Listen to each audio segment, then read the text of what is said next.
He drags her from the drift like a carcass, props her by his cold hearth and calls it saving, but them walls already ate one family and AI not hankering for a fresh baby's cry. When the next frontier yarn rolls out on Dusty Trail Stories, listen close, leave your mark in the comments, and swear yourself to that subscribe. The hearth fire was a living, breathing thing, casting a golden serenity against the rough-hewn timber walls. It hummed a song of safety that settled deep in Ruth Winslow's bones, thawing the marrow. The hickory rocker beneath her moved with a slow, rhythmic creak, a lullaby that matched the milky, contented sighs of the infant cradled against her breast. The air was thick with the promise of supper, the savory scent of roasted chicken and dried sage drifting from the kitchen, mingling with the sweet, dry smell of old lavender. It was a peace so heavy, so solid, it felt like it had been earned through a lifetime of labor. Ruth looked down at her daughter's face, flushed with the heat of the room, and let her own eyes drift shut, surrendering to the impossible luxury of rest. Then the fire snapped, a sharp crack like a pistol shot in a canyon. The golden warmth vanished as if snatched by a thief, replaced instantly by a cold so absolute it burned like a branding iron. Ruth's eyes flew open, but the nursery was gone. The roasted bird was gone. There was only the blinding, merciless white of the crossroads where four ruts of frozen mud met in the middle of nowhere. The sky was a slab of gray slate pressing down on the world. The wind did not hum, it screamed, tearing through her threadbare wool coat, sinking its teeth into flesh that had long since numbed past the point of shivering. She was on her knees in the snow, her legs having finally betrayed her, useless as wet straw. The bundle tucked inside her coat was terrifyingly silent, still as a stone. She had walked 40 miles in 2 days. She had knocked on doors that slammed shut, begged in towns that offered nothing but judgment for a woman walking alone. Now, even the walking was done. A shadow fell across her, cutting the weak, watery light of the winter sun. Ruth forced her head up, the movement sending a spike of agony through her ice-stiffened neck. A horse stood there, a massive beast breathing great plumes of steam into the biting air. A man sat atop it, silhouetted against the glare, dark and immobile as a mountain ridge. He did not speak. He did not offer a hand. He merely sat there, watching her die with eyes that held no pity, no warmth, only a weary, grim calculation, as if measuring her grave against the frozen ground. Grant McCoy did not save her out of kindness, for kindness was a currency he had stopped trading in 2 years ago when the earth swallowed his world whole. He saved her out of a grim, iron-jawed necessity that Ruth could feel radiating off him like heat from a furnace door. He brought her up the rise to his ranch, a sprawling estate of timber and river stone that sat heavy on the land, feeling less like a home and more like a mausoleum built to house a living corpse. The silence inside was thick enough to choke a man. When he kicked the heavy oak door open, the air that greeted them was stale and cold, smelling of trapped time and unlit fires. Dust motes danced in the thin shafts of light that pierced the gloom, illuminating furniture draped in white linen sheets that looked for all the world like specters of a life that had ended long before the heart stopped beating. Ruth stood in the center of the main room, clutching her revived daughter against her chest, her knees trembling from the thaw that was beginning to rack her body with pain. Grant did not offer her a chair. He paced before the cold, black maw of the fireplace, his boots striking the floorboards with a heavy, rhythmic thud that sounded like a judge's gavel. He laid out the terms not as a savior speaking to a victim, but as a master to a servant, his voice flat and devoid of any softness. She was to cook, she was to clean, and she was to keep the ghosts at bay. In exchange, she received protection from the killing winter and the town that wanted her gone. But the most important rule, the one he delivered with eyes as hard as flint, was silence. He did not want to know her name, her past, or the specific shape of her pain. He wanted a phantom who could sweep the floors and mend the shirts. Ruth accepted, for a woman with a child and no prospects has no room for pride. But as the days turned into weeks, the house began to change in ways that neither of them had bargained for. Ruth scrubbed the floors until her hands were raw and red, lifting the gray film of neglect to reveal the warm honey of the wood beneath. She stripped the sheets from the furniture, folding away the shrouds and letting the light strike the dark corners where shadows had pooled for 24 months. She cooked stews of beef and root vegetables that filled the dead air with the scent of life, a smell that seemed to offend the very walls. Grant watched her from the periphery, his resentment warring with a hunger he refused to name. He hated that he needed her presence, he hated that the sound of her humming to the baby in the kitchen chipped away at the silence he had wrapped around himself like a mourning cloak. Yet, he ate the food she placed before him, tearing into the bread with a desperation he tried to hide. The tension between them was a taut wire, vibrating in the quiet moments. In the evenings, when the wind howled outside like a banshee, they sat in the same room, him in his leather chair with an unread book, her by the fire mending his torn work coat. They did not speak, but the air was charged with an electricity that had nothing to do with the storm, a heavy, suffocating awareness of two broken things trying to exist in the same space without cutting one another on the sharp edges of their grief. The blizzard struck Silver Ridge in the middle of December, descending from the high peaks like a judgment sent to bury the wicked and the righteous alike.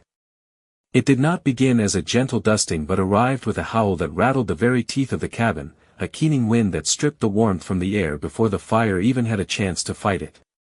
For 3 days and 3 nights, the world outside ceased to exist, replaced by a churning, white void that pressed against the windowpanes until they were nothing but sheets of frost. The ranch, usually a place of sprawling dominion, shrank to the 4 walls of the main house, sealing Grant McCoy and Ruth Winslow inside a vessel drifting on a frozen sea. The isolation stripped away the polite fictions of employer and employee, leaving nowhere to hide from the raw truth of their proximity. Grant paced the floorboards like a caged wolf, his heavy boots wearing a path in the rug, his eyes dark with a restlessness that had no outlet. He was a man defined by work, by the conquering of timber and stone, and this enforced idleness was a poison in his blood. Ruth moved around him like a shadow, tending to the baby, mending linens, trying to make herself small, yet her very presence seemed to fill the room. She could feel his gaze on her when her back was turned, a heavy, brooding weight that made the hairs on her neck rise. The air in the cabin grew thick, charged with the static of the storm and the unspoken things accumulating between them like drifts of snow. They ate their meals in a silence that had changed texture. It was no longer the empty silence of strangers, but the heavy, suffocating silence of two people acutely aware of the sound of the other's breathing. On the evening of the 3rd day, the storm found a weakness. A sudden, violent gust, stronger than the rest, slammed against the north side of the house, and the heavy iron latch of the main oak door gave way with a shriek of tearing metal. The door exploded inward, banging against the interior wall with a crack like thunder. Instantly, the sanctuary of the room was violated. A vortex of wind and biting snow swirled into the living space, extinguishing the oil lamp on the table and sending papers flying into the darkness. The temperature plummeted, the fire in the hearth guttering low as the gales sucked the oxygen from the room. Grant was moving before the echo of the slam had faded, throwing his shoulder against the gale, his boots sliding on the snow that was already accumulating on the floorboards. "Help me," he roared over the wind, his voice raw and desperate. Ruth did not think, she reacted. She abandoned the laundry she was folding and threw herself alongside him, planting her feet against the slick wood. The wind fought them with the strength of a living thing, pushing back with icy hands, determined to claim the house for the winter. "On 3. Grant shouted, his face twisted with exertion, snow catching in his beard. 1, 2, 3. They heaved together, bodies straining, breath tearing from their lungs in white clouds. Inch by inch, they forced the heavy wood back against the frame, fighting the pressure until Grant could finally slam the deadbolt home and jam a heavy chair under the handle for good measure. The sudden silence that followed was deafening. The wind was once again reduced to a muffled roar outside, but the room was changed. Ruth stumbled back, her legs trembling from the adrenaline and the effort, her boots slipping on the melted slush. She flailed, crying out, and Grant caught her. His grip was iron hard, his large hands spanning her waist to steady her, pulling her upright. For a long, suspended moment, neither of them moved. The cold coming off his wool coat was sharp and biting, radiating the chill of the storm, but beneath it, pressed close against him, Ruth could feel the searing heat of his body, a furnace burning through the layers of clothing. She looked up, her chest heaving, her breath hitching in her throat. Grant looked down at her, and the gray eyes that were usually so flat and dead were suddenly dark, dilated with a terrifying intensity. He did not let go. The storm had stripped him of his control. His thumb moved, almost of its own accord, tracing the curve of her hip through the worn fabric of her dress, a touch that was possessive, questioning, and dangerous. The air in the room shifted, becoming heavy and suffocating, thicker than the smoke from the dying lamp. Ruth felt a flush rise from her chest to her neck, a treacherous, scalding warmth that had nothing to do with the fire and everything to do with the man holding her. She saw the conflict war across his weathered face, the fierce loyalty to the memory of his dead wife battling the undeniable, living, breathing woman in his arms. He leaned in, his face inches from hers, and for a heartbeat, the world narrowed down to the rough texture of his jaw, the smell of pine, wet wool, and the musk of a man who had been alone too long. He looked as if he might devour her, or perhaps beg her for salvation. Then, as quickly as the door had blown open, the moment shattered. He released her abruptly, stepping back as if he had been burned. He turned his back to her, walking stiffly to the window to stare out at the white blindness, his hands clenched into fists at his sides. He left Ruth standing there in the cooling room, shivering in the sudden, aching absence of his touch, knowing with a terrifying certainty that the line had been crossed, and that the storm inside the cabin was now far more dangerous than the one raging outside. The fever came for the child 2 nights later, a thief slipping through the cracks of the window frames despite the rags Ruth had stuffed there to keep the drafts at bay. It did not arrive with a whimper but with a sudden, terrifying heat that turned the infant's skin to parchment and her breath to a shallow, rattling rasp that sounded like dry leaves skittering across a grave. Ruth woke to the sound, her heart hammering against her ribs, and when she laid her hand on Hope's forehead, the heat seared her palm. This was not the mild warmth of teething, this was the fire that took children in the night and left empty cradles in the morning.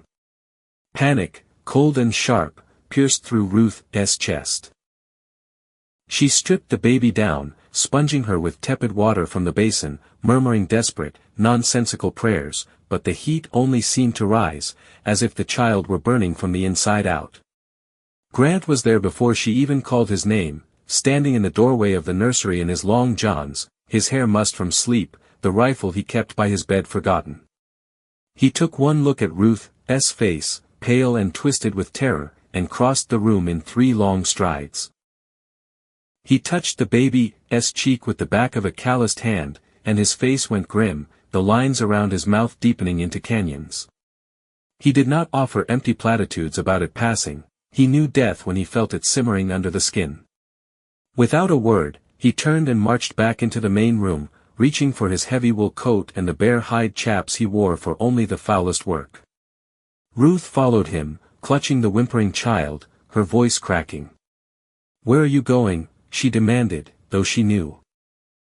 The blizzard had abated only slightly, leaving the world buried under 5 feet of drift, the air temperature cold enough to freeze breath in the throat before it could be exhaled. "Doc Wilson," Grant grunted, shoving his feet into his boots and stomping the heels down. "He keeps a tincture of quinine and willow bark. Strong stuff. It'll break the fever." Ruth stared at him, her eyes wide. "Grant, you see not. It is 20 below zero out there. The drifts are chest high. The horse will founder. You'll die." Grant paused, his hand on the latch of the door, and looked back at her. His gray eyes were clear, stripped of the exhaustion that usually haunted them. "And if I stay?" he asked, his voice low and rough. "She dies. I know that rattle, Ruth. I heard it take my son. I would not sit here and listen to it again." He did not wait for her permission. He pulled his hat low, wrapped a scarf around his face until only his eyes showed, and stepped out into the white void. The wind snatched the door from his hand, slamming it against the wall before he forced it shut, sealing himself out in the killing dark and leaving Ruth alone with the ghosts and the dying child. The hours that followed were a torment of silence and sound. The silence of the empty house, magnified by Grant's absence, and the terrible, wet sound of Hope struggling to pull air into her tiny lungs. Ruth paced the floorboards until her feet ached, rocking the baby, singing hymns that felt hollow in her throat. The clock on the mantel ticked away the seconds with agonizing slowness. 1 hour. 2. 3. 4. The wind howled around the eaves, scratching at the logs like wolves trying to get in. Ruth imagined Grant out there in the whiteout, his horse stumbling, the cold seizing his heart, imagined him buried under a drift, another frozen monument to her cursed luck. She wept, hot tears falling onto the baby's burning face, begging a God she was not sure was listening to spare them. Just as the grandfather clock chimed 3 in the morning, a heavy thud shook the door. It was not a knock, it was the sound of a body falling against the wood. Ruth laid Hope in the cradle and flew to the latch, throwing the bolt back. Grant fell into the room as if the storm had chewed him up and spat him out. He was coated in a layer of ice so thick he looked like a statue carved from the glacier. His beard was a solid block of white, his eyebrows frosted over, his lips blue and cracked. He could not stand, his legs gave way, and he collapsed to his knees on the rug, his breath coming in jagged, painful gasps. But in his hand, clutched in a grip that looked like rigged claw, was a small amber bottle. Ruth dropped to her knees beside him, her hands flying to his face, pulling the scarf away. Grant! Oh, God, Grant! He did not speak, could not speak, just shoved the bottle toward her with a shaking hand. Ruth snatched it, uncorked it with her teeth, and ran to the cradle. She tilted Hope's head back, praying the child could still swallow, and let 2 precious drops fall onto the parched tongue. Hope coughed, a weak, sputtering sound, and then swallowed. Ruth collapsed against the cradle, watching, waiting, holding her breath. 10 minutes passed. 20. Then, a miracle. The child's breathing hitched, deepened, and the frantic racing of her heart began to slow. A sheen of sweat broke out on the tiny forehead, the fever breaking like a wave crashing against the shore. She was safe. The relief hit Ruth with the force of a physical blow, buckling her knees. She turned back to Grant. He had not moved from the floor. He was slumped against the woodbox, shivering so violently his teeth chattered with a sound like dry bones rattling in a cup. He was hypothermic, on the edge of the long sleep. Grant, she whispered, crawling to him. She began to strip him of his frozen outer layers, her fingers fumbling with the stiff buttons of his coat. You fool! You wonderful, stupid fool! She pulled the heavy wool away, revealing his shirt soaked through with sweat that had turned freezing cold against his skin. His hands were white, the fingertips waxy. She needed to warm him, and she needed to do it now. She dragged him toward the fire, which she had stoked into a roaring blaze, and pulled the boots from his feet. He groaned, a low sound of pain as the blood began to return to his extremities. Ruth, he rasped, his voice a broken whisper. The baby? She's sleeping, Ruth sobbed, laughing and crying all at once. You saved her. You saved her. She pulled him up, guiding him to the large armchair, but the fire was not enough. He was shaking too hard, his core temperature too low. Instinct took over, primal and undeniable. She stood between his spread knees and pulled his head against her stomach, wrapping her arms around his head, trying to transfer her heat to him. Grant's arms came around her waist, his grip weak at first, then tightening with a desperation that stole her breath. He buried his face in the softness of her dress, inhaling sharply. The brush of his cold nose against her warmth sent a shockwave through her. She looked down at him, and he looked up. The ice in his beard had melted, leaving his face wet, his eyes red-rimmed and burning with a look that stripped her bare. This was not the look of a master to a servant, nor even a man to a friend. It was the look of a man who had stared death in the face and realized he was starving for life. "Ruth," he said again, but this time it was not a question. It was a claim. He reached up, his rough, thawing hands cupping her face, his thumbs tracing the line of her jaw. The friction was electric. Ruth did not pull away. She could not. The terror of the night, the proximity of death, the sheer, overwhelming gratitude, it all coalesced into a sudden, blinding need to feel something other than fear. She leaned down, closing the distance, and pressed her mouth to his. His lips were cold, tasting of snow and salt, but his mouth opened under hers with a voracious heat. He pulled her down, not into the chair, but pulling her with him as he slid to the rug before the fire. The transition was clumsy, urgent. There was no seduction here, no gentle courting. It was a collision. Grant's hands were everywhere, fumbling with the buttons of her bodice, seeking the warmth of her skin to chase the winter from his bones. Ruth helped him, her own hands shaking as she unbuttoned his shirt, pressing her palms against his broad, scarred chest, feeling the heavy thud of his heart against her own. He lifted her, placing her on the sturdy oak table in the center of the room, sweeping the remnants of their dinner aside with a crash of tin plates that neither of them heeded. He moved between her legs, his eyes locked on hers, dark and dilated. "I need you," he growled, the words torn from his throat. "I need to know I'm alive." "Show me," Ruth whispered, wrapping her legs around his waist, pulling him in. The joining was fierce, a frantic reclaiming of the senses. It was a coupling fueled by grief and survival, a desperate attempt to fill the hollow spaces inside them with something solid and real. The firelight danced on their skin, turning the sweat on their bodies to gold. For a time, there was no blizzard, no town, no dead wife, no dead husband.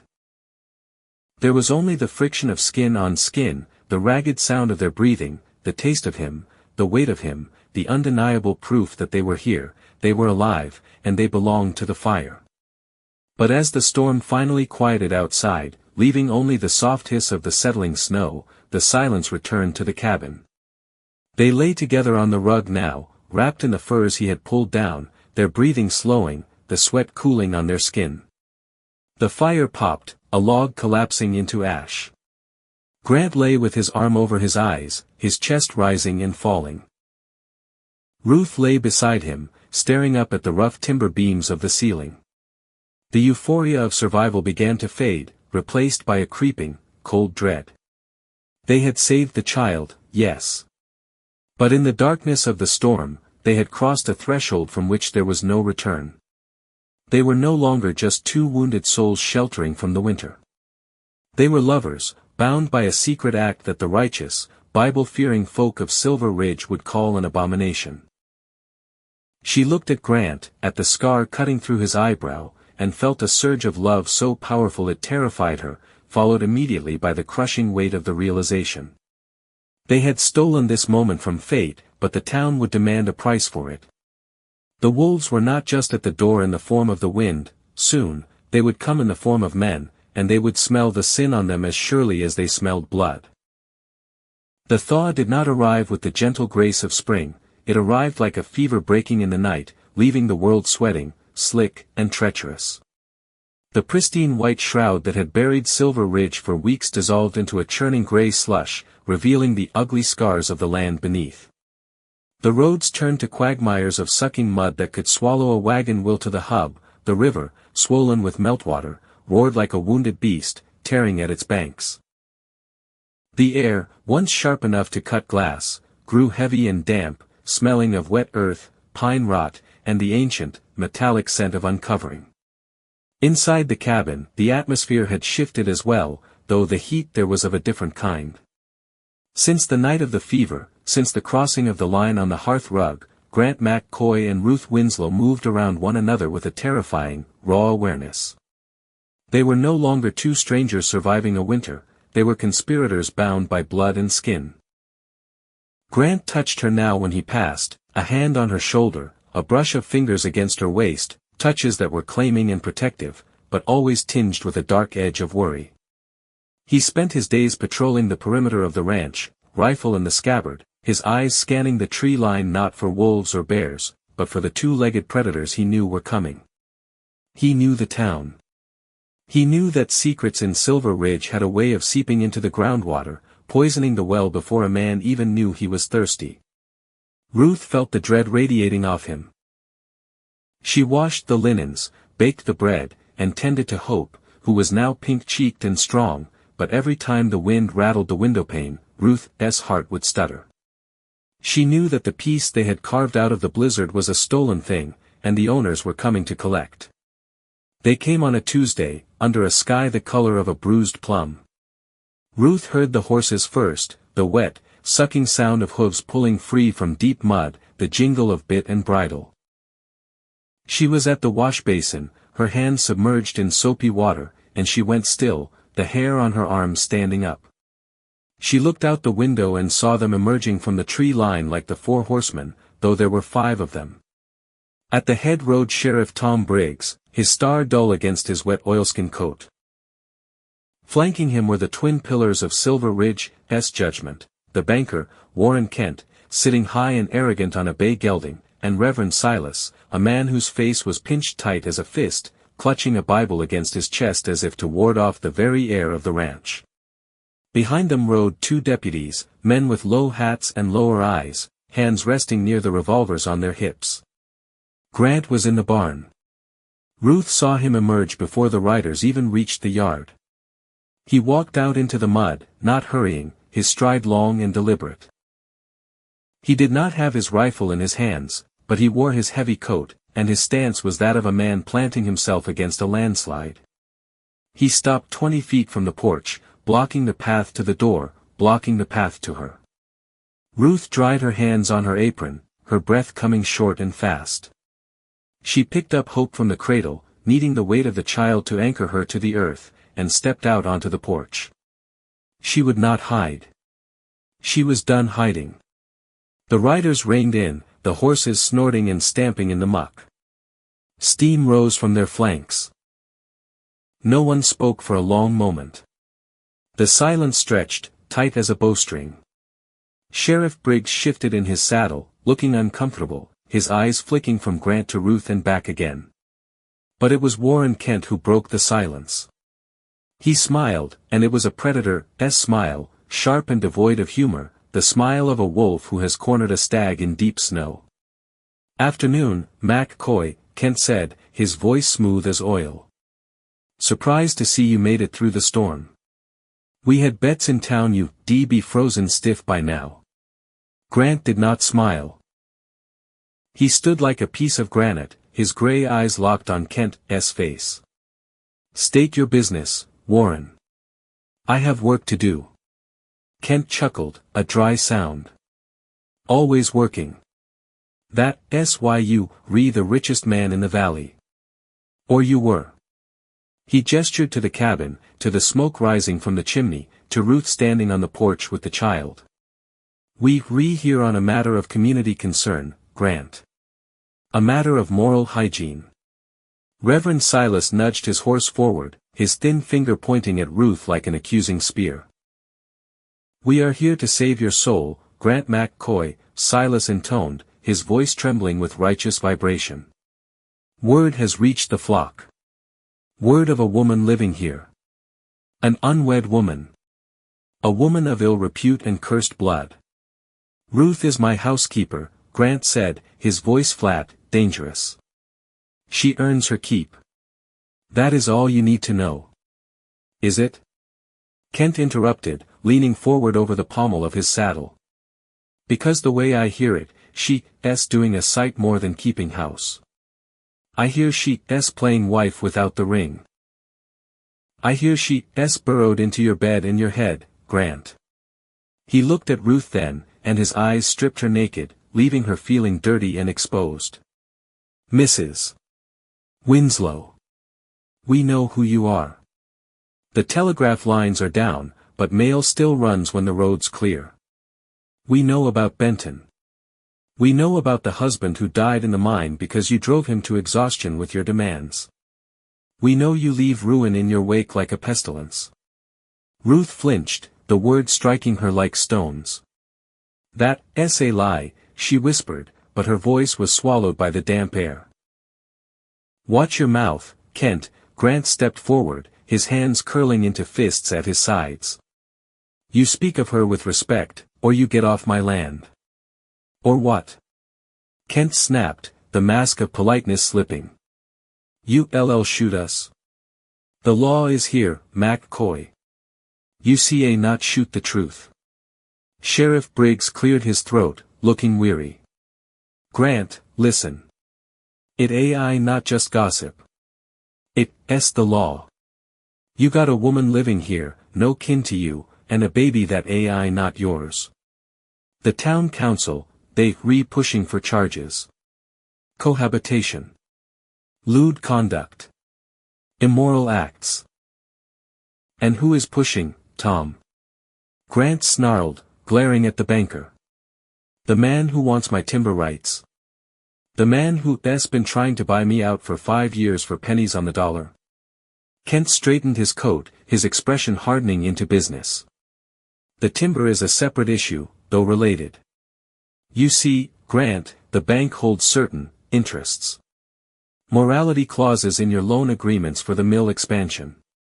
A man of poor character, a man living in open sin, is a risk. A liability. He pulled a folded paper from his breast pocket, the parchment crackling in the quiet. I have here a notice of foreclosure intent. Unless, of course, the moral hazard is removed. The trap snapped shut. Ruth saw it with clarity that made her knees weak. It was not just about sin, it was about power. They were using her shame and her past, to pry Grant's empire from his hands. If he kept her, they would destroy him. They would drag his name through the mud, seize his assets, and leave him with nothing but a ruined reputation and a cursed woman. If he cast her out, he would keep his land, his money, and his hollow, lonely standing in a town he despised. Reverend Silas picked up the thread, his voice softening into a cloying, poisonous sympathy. Think of Anna, Grant. Think of your dear, departed wife. She is looking down from heaven right now, weeping to see her home turned into a den of iniquity. Do you honor her memory by warming her bed with a drifter who killed her own husband? The mention of Anna hit Grant like a physical blow. He flinched, his face paling beneath the weather-beaten tan. He looked back at Ruth, and in that moment, she saw the agony in his eyes. She saw the war between the fierce, protective love that had been born in the blizzard and the deep, ancient scar of his grief. He was a man who had defined himself by his loss for 2 years.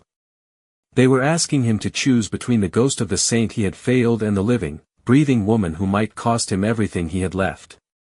You have a choice, Mr. McCoy, Kent said, his voice final. You can be the pillar of the community we know you to be. Send the woman away. Today. We have a wagon ready to take her to the county line. We'll even give her $5 for the road. Or, he paused, letting the threat hang heavy in the damp air, you can persist in this madness. In which case, the sheriff will arrest her for vagrancy and suspected theft. Benton sent a wire about missing funds, fabricated or not, it warrants an investigation, and the bank will call in your loans by the end of the week. You will lose the mill. You will lose the ranch. You will lose everything Anna helped you build. Grant stood frozen in the mud. He looked at the sheriff, who looked down at his boots. He looked at the reverend, who looked at the sky. He looked at Warren Kent, who looked at him with triumphant, cold eyes. And then he looked at Ruth. Ruth stood on the porch, the baby heavy in her arms, the cold seeping through her shoes. She looked at this man who had saved her life, who had ridden into the teeth of death for her daughter, who had touched her with trembling hands in the firelight. She loved him. The realization was not a warm glow, it was a sharp, agonizing pain in her chest. She loved him enough to want him to live. She loved him enough to know that she was the stone around his neck that would drown him. He was ready to fight, she could see the violence coiling in his shoulders. He would strike Kent. He would pull a gun. He would die or go to prison trying to defend her honor. And she would not let him. She would not be the curse they said she was. She would not be the reason Grant McCoy lost the last of his soul. Grant, Ruth's voice cut through the tension, clear and steady, though her insides were turning to ash. Grant turned to her, his eyes pleading, begging her to wait, to let him fix it. But there was no fixing this. Grant, stop. She stepped down one step, the wood creaking under her foot. Mr. Kent is right. Ruth, no, Grant rasped, stepping toward her, ignoring the horses. Be quiet, Grant, she said, her voice harsh, whipping him like a lash. She had to break him to save him. She had to make him let her go. I will not stay where I'm not wanted. And I will not be the cause of you losing this land. She looked at Warren Kent, meeting his gaze with a hatred that burned cold and bright. You want me gone? Fine. I'll go. But not in your wagon. I'll walk. Ruth, I command you to stay. Grant roared, the sound tearing from his throat, full of impotence and fury. He grabbed the railing of the porch, his knuckles white. You do not command me, she lied, looking him in the eye, trying to put all the coldness of the winter into her gaze. We had a deal. Labor for shelter. The shelter is gone. The deal is done. Smart woman, Kent sneered, gathering his reins. Sheriff, give her an hour to pack. If she's not off the property by sundown, arrest her. He turned his horse, mud splattering Grant's coat. You made the right choice, McCoy. A man like you, you have a reputation to uphold. Do not throw pearls before swine. The riders turned, their horses churning the slush as they headed back toward the tree line, leaving behind a silence that was louder than the storm had ever been. Grant did not move. He stood in the mud, staring at the retreating figures, his breathing ragged. Then he turned to Ruth. His face was shattered, a mask of betrayal and confusion. Why, he whispered. We were. We were surviving, Ruth said, turning away because she could not bear to look at the destruction she was causing. She walked back into the cabin, into the warmth that suddenly felt like a lie. She put Hope in the cradle and began to pack. She packed the few clothes she owned. She packed the fabric he had given her for Christmas, folding it with trembling hands. She packed the memory of his hands on her skin, the sound of his laugh, the taste of his mouth. She packed it all into the tight, hard corner of her heart where she kept the things that were too beautiful to keep. She was saving him. She repeated the mantra over and over. I am saving him. I am saving him. But as she buckled the strap of her satchel, the only thing she felt was the icy, familiar grip of the road, waiting to swallow her whole once more. Grant McCoy stood in the center of the room, the silence of the cabin roaring in his ears louder than the spring melt swelling the river outside.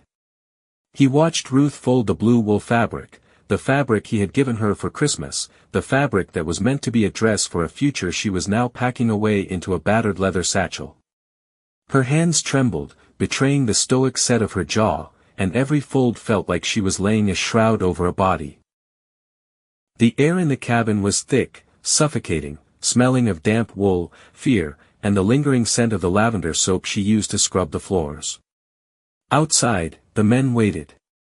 He could feel their presence like a physical weight pressing against the logs, the collective judgment of Silver Ridge sitting high on saddles, waiting to see the morality of their town restored by breaking two people who had just barely learned how to mend one another.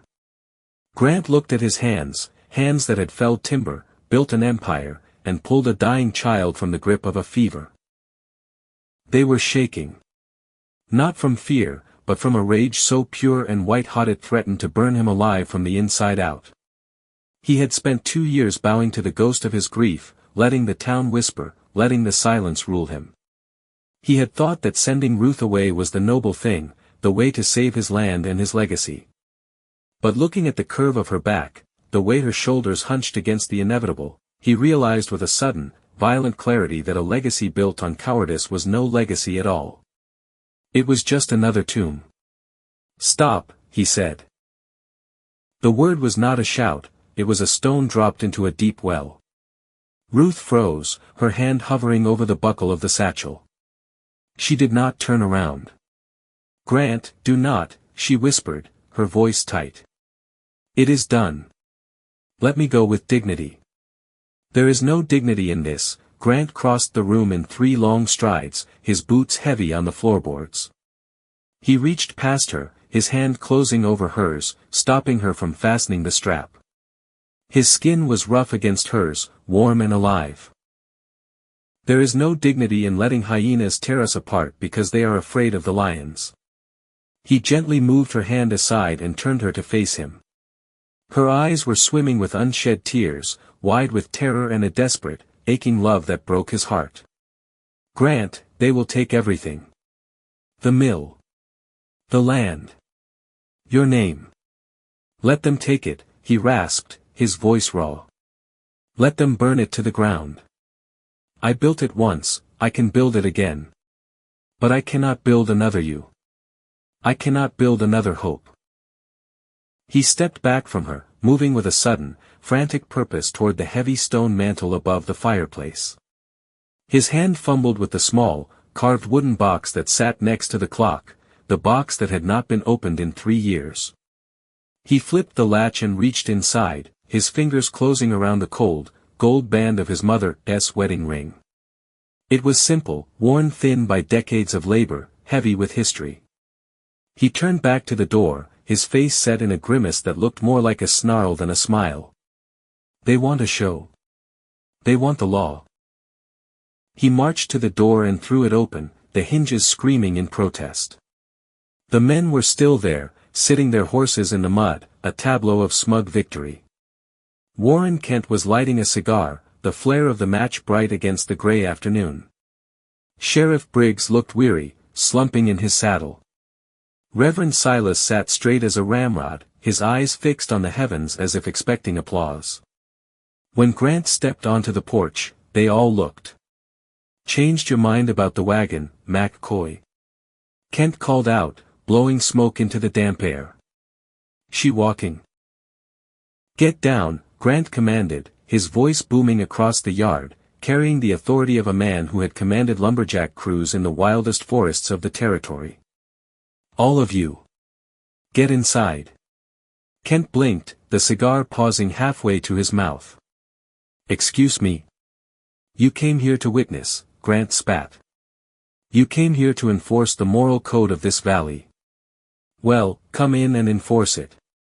Unless you are cowards who only preach from the saddle." He did not wait for an answer. He turned and walked back into the cabin, leaving the door wide open. There was a moment of confused murmuring outside, the creak of saddle leather, the squelch of boots hitting the mud. Then, one by one, they entered. Sheriff Briggs came first, removing his hat out of habit, looking ashamed. Reverend Silas followed, his nose wrinkled against the smell of the simple home. Warren Kent came last, bringing the smell of expensive tobacco and cold calculation into the room. His deputies, 2 burly men named Miller and Pike, lingered in the doorway, blocking the light, their hands resting on the butts of their revolvers. The cabin felt suddenly small, crowded with the damp, dark presence of the intruders. Ruth stood by the table, clutching hope to her chest, her face pale as milk. Grant stood beside her, a wall between her and the town. He took her hand, ignoring the way she trembled, and held up the ring. The gold caught the light of the fire, a defiant spark in the gloom. "You want to talk about sin?" Grant said, his voice low and trembling with adrenaline. "You want to talk about the sanctity of this home? Fine. Reverend, open your book." Silas blinked, confused. I beg your pardon." "Marry us," Grant demanded. "Right now. Here. In front of God and the banker and the sheriff. You say we are living in sin. Sanctify it. Make it legal. Make it holy. Unless your Bible only works when the collection plate is full. For a moment, the room was deadly silent. Hope cooed softly, the sound oblivious and pure.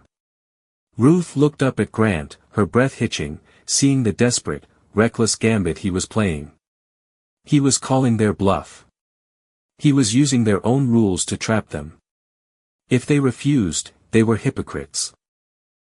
If they agreed, Ruth was his wife, and the morality clause in the bank loan was void. It was brilliant. It was brave. And it was doomed. Warren Kent began to laugh. It started as a low chuckle in his chest and built into a dry, hacking sound that had no mirth in it. He dropped his cigar onto Ruth's clean floor and ground it out with the heel of his polished boot. "Oh, Grant," he sighed, shaking his head as if disappointed in a slow-witted child. "You really are a romantic, are not you?" It's almost touching. He walked further into the room, ignoring Grant's glare. "You think this is about a wedding ring? You think slipping a piece of gold onto a whore's finger changes the ledger? Watch your mouth." Grant stepped forward, releasing Ruth's hand to jab a finger at Kent. "One more word, and I will bury you where you stand." "I do not think you will," Kent said softly. He nodded to the sheriff. "Tom. The paper." Sheriff Briggs sighed, a long, ragged sound of a man doing a job he hated but did not have the spine to refuse. He reached into his coat pocket and pulled out a folded piece of yellow telegraph paper. He did not look at Grant. He looked at the floor. "I am sorry, Grant. Truly. But the wire came in this morning. From Benton." Grant felt a cold pit open in his stomach. "What are you talking about?" "It AI not just vagrancy, son," Briggs said, his voice quiet. "It's theft. Grand larceny." He unfolded the paper. Warrant for the arrest of one Ruth Winslow. Accused of stealing $300 in silver certificates from the estate of her late husband, Thomas Winslow. The complaint was filed by the mining company. That's a lie. Ruth screamed, the sound tearing from her throat. She stepped forward, clutching Hope so tight the baby began to wail. "We had nothing. He died owing the company store. I left with the clothes on my back. There was no money." "The law says different, Ma, Briggs mumbled. "And the law says I gotta take you in." Kent stepped closer, his smile widening. "You see, Grant. You see not marry a felon. Not without becoming an accessory after the fact. And certainly, the bank cannot extend credit to a man who harbors fugitives. The morality clause, it covers criminal association, too." He clicked his tongue. "It's a checkmate, McCoy. You lose." Grant looked at the paper in the sheriff's hand, then at Kent's smug face, and the red haze that had been simmering at the edges of his vision finally overtook him. He did not think. He did not calculate. He roared, a sound of pure, animal fury, and lunged. His fist connected with Kent's jaw with a sickening crack, sending the banker reeling back into the table, scattering the tin plates. "Get out!" Grant screamed, reaching for the rifle leaning against the wall. "Get out of my house! Miller! Pike!" Kent shouted, spitting blood. The two deputies moved with the practiced brutality of men who enjoyed their work. Before Grant could bring the rifle level, Miller slammed the butt of his own shotgun into Grant's kidneys. Grant buckled, gasping, dropping the weapon. Pike stepped in and swung a heavy, gloved fist into Grant's temple. The world exploded into white light and pain. Grant hit the floor hard, the taste of copper filling his mouth. He tried to rise, tried to fight, but a heavy boot slammed into the center of his back, pinning him to the floorboards. "Stay down, cowboy," Miller grunted, pressing the barrel of the shotgun against the back of Grant's skull. "No. Grant!" Ruth shrieked.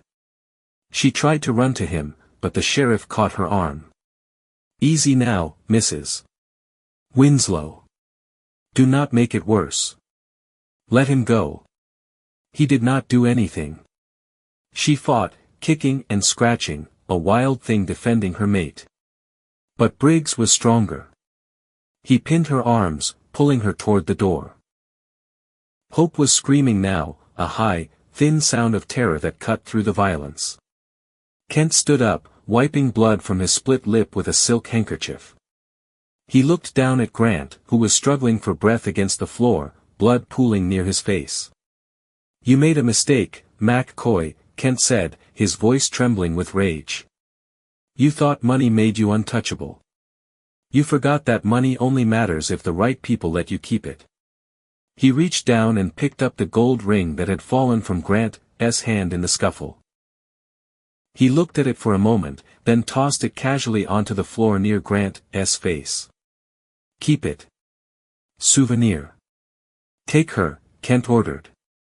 Grant. Grant, please. Ruth's voice was breaking, hysterical, as they dragged her out the door. The sound of her boots sliding on the floorboards, the baby's cries, the rough grunts of the men, it was a cacophony of nightmare. Grant clawed at the floor, his fingernails digging into the wood he had laid with his own hands, trying to pull himself forward, trying to get to her. Ruth, he choked out, blood spraying from his mouth. Ruth. But the boot on his back did not move. He watched through a haze of pain and one swelling eye as they hauled her out into the mud. He saw them hoist her onto a horse, her hands bound. He saw the white terrified face of the child. He saw Reverend Silas standing by the door, making the sign of the cross, his face impassive, as if he were blessing a funeral. And then, they were gone. The door stood open, swinging slightly in the damp breeze. The sound of hooves faded into the roar of the river. The deputy removed his boot and backed away, keeping the gun trained on Grant until he was out the door. Then he turned and left. Grant lay on the floor of the home that Ruth had brought back to life. The silence returned, but it was not the silence of the last 2 years. That had been a silence of waiting, of sleeping grief. This was a new silence. It was the silence of a grave that had been robbed. It was the silence of a man who had held salvation in his hands and had it beaten out of him by the gavel of the law and the greed of his neighbors. He reached out a shaking hand and covered the gold ring. It was cold. Everything was cold. The fire in the hearth crackled, indifferent to the ruin in the room. Grant McCoy closed his eyes, pressed his forehead against the blood-stained floorboards, and for the first time in his life, he did not pray. He did not hope. He simply let the darkness take him, knowing that when he woke, he would be the richest man in the valley, and the poorest soul on God's earth.